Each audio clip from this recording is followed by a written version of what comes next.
Yo, how's everybody doing today? Swagkage here, and welcome to today's video where we're going to be talking about Boruto episode 32, and oh my god, I'm going to have a really hard time just making this video at all. Like, I don't really have a whole lot to say. I've already tried recording a review for the episode once, and man, I was hard-pressed to push the video to like 6 minutes. It's not that the episode is bad or whatever, it's just like nothing happens, and with the amount of other slice-of-life-esque episodes that we've already gotten from Boruto, it's like nothing about this one really stands out in particular. If you watched the preview last week, you know what happens this episode. The whole plot is basically Boruto comes back from the Hidden Mist village after having promised Himawari to bring a souvenir from the village back and giving it to her just as a gift because she wasn't able to go with him. And he completely forgot because he got caught up in all of that shit with the 7 Ninja Swordsmen trying to overthrow Chojuro and start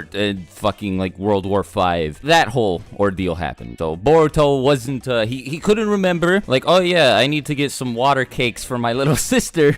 And because of that, when he comes home, Hinata and Himawari are both a little bit upset with him. Himawari's more upset with him, and Hinata seems a little passive-aggressive because she's like, oh, I mean, I didn't really want to tell you why Himawari was upset with you. I figured you could just figure it out on your own. And I'm just like, what? This Hinata is like completely different from Shippuden in part 1 Hinata. Like, she just fucking doesn't care. She was just like, well, maybe you fucking should have known better, Boruto. Maybe you shouldn't have forgotten. And it's like, man, one thing that I thought was pretty funny about the episode is the fact that despite the fact that Boruto and Sarada and Mitsuki like practically just fucking saved the world by helping Chojuro get rid of the Neo 7 swordsmen, all of them just get shit for it. Particularly Boruto, who not only has to deal with this shit from his family because of the fact that he forgot to bring Himawari a souvenir back, but he also gets in trouble at the academy. So, it's because, like, I guess while he was on an academy-sanctioned field trip, he ended up starting problems. Like, he started a fight with Hidden Mist Shinobi, and he gets called to the principal's office along with Sarada and Iwabe, and he tries to lie about it and,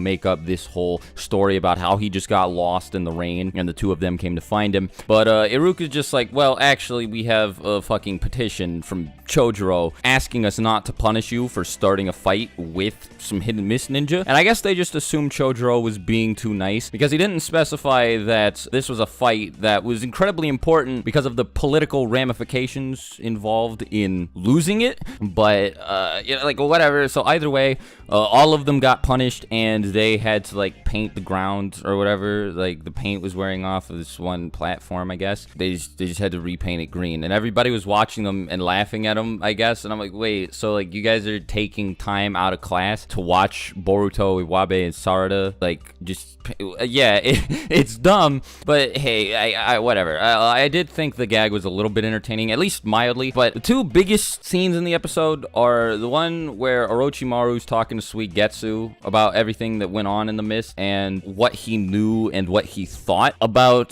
Shizuma's plan to overthrow Chojuro and start a war. Like, I don't know if the episode was trying to imply Orochimaru had anything to do with the attempt at a coup d'etat, or if he just, like, knew a whole lot about it or something, but, I thought it was a pretty cool scene. I was a little bit lost in it. Maybe that's just because I needed to pay more attention, but it was nice to see Orochimaru and Suigetsu again, I guess. And then, like, the other one is after Hinata tells Boruto, yeah, you forgot to bring a souvenir back, and Himawari's mad at you. She's just been waiting for you to say something. He starts looking around every shop in the Hidden Leaf because I guess he can't go back to the Hidden Mist unless it's on a field trip, just asking if they have anything from the Land of Water. And then Sarada mentions the one sketchy store that she went to, I think it was like right before all of the Naruto Gaiden stuff, and she's just like, but if you go there, just know the lady might not actually sell anything to you. So Boruto goes there, he finds some Land of Water cakes, or whatever they're actually called. He tries to buy them. The shop owner lady ends up being really stingy. The two of them getting a little skerfuffle. Mitsuki picks her up, and he's like, well, Boruto, what should I do? You want me to do it? And Boruto's like, no!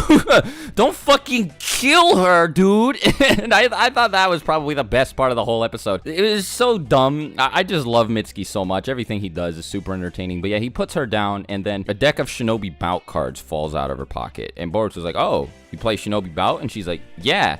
And so they decide to settle this the Yu-Gi-Oh way, and she's like, well, if you can beat me in a card game, fine, I'll sell you this thing. And so they set up to play Shinobi Bout, but because of some of the merchandise in her store, and the way they're sitting, Boruto is able to see the reflection of the cards in her hand, which I actually thought was a pretty clever, use of the environment on the part of the writers. And Boruto I guess they didn't want to show them playing Shinobi Bout because they knew nobody would be even remotely interested in that. So they decided to have a cool character moment for Boruto, where he has the opportunity to cheat and win the card game, but instead he puts his cards down and he just says, hey, why don't you reshuffle? I can see the cards in your hand reflected off of that glass or metal or whatever over there. And then the owner of the shop, the lady, she's just like, oh, well, this is boring, fuck it. Like, she just decides to cancel the whole game. She's just like, oh, you know, if you were smart, you would have used that to your advantage, you would have won. And she kicks Boruto out, but like, she throws the land of water cakes to him after doing so, and she's just like, yeah, here you go, and just skedaddle now, I'm in a bad mood. And then she closes shop. I'm sorry if I'm not doing a very good job explaining this.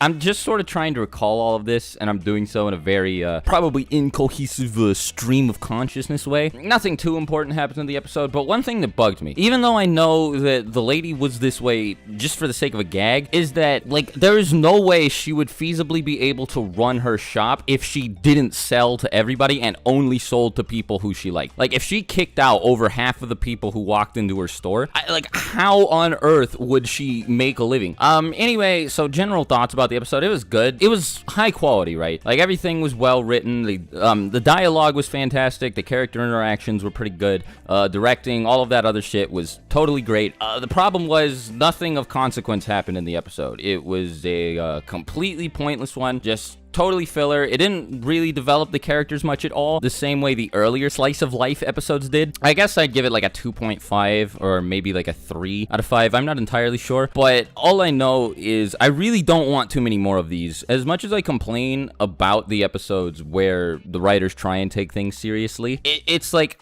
I do want more of that, so I at least have more to talk about here, because I don't want to just have to stick to plot summaries and saying, oh yeah, this was pretty good, can't wait till next week's episode where they go and fucking escort an old lady across the street or whatever. Because, you know, the slice of life episodes at the beginning of the series, those were fine. They helped establish the characters, and I think they were fresh enough because we hadn't really seen anything like that in the Naruto setting before. But the thing is, when you take the show in that sort of direction, but you don't have anything of consequence like at all happen, it's just like, you know, because slice of life anime, they can have stakes and they can have really, really compelling stories, but this, it's just like Boruto has to find a souvenir for his sister and bring it back home. We're getting another slice of life episode next week. Yay, I guess. You know, it'll probably be good. It'll just be, you know, a little self-contained story that's pretty entertaining, but doesn't really do anything for the series overall. I guess, like, you know, if you want to watch this episode, sure, go ahead. You don't have to have watched any of the previous stuff to get it, but I mean, like, if you want to skip it as well, by all means, go ahead. Anyway, that should do it for my thoughts on the episode. Let me know what you guys thought about the episode in the comments below, and until my next video, I'll talk to you later. Swagkage out. Bye.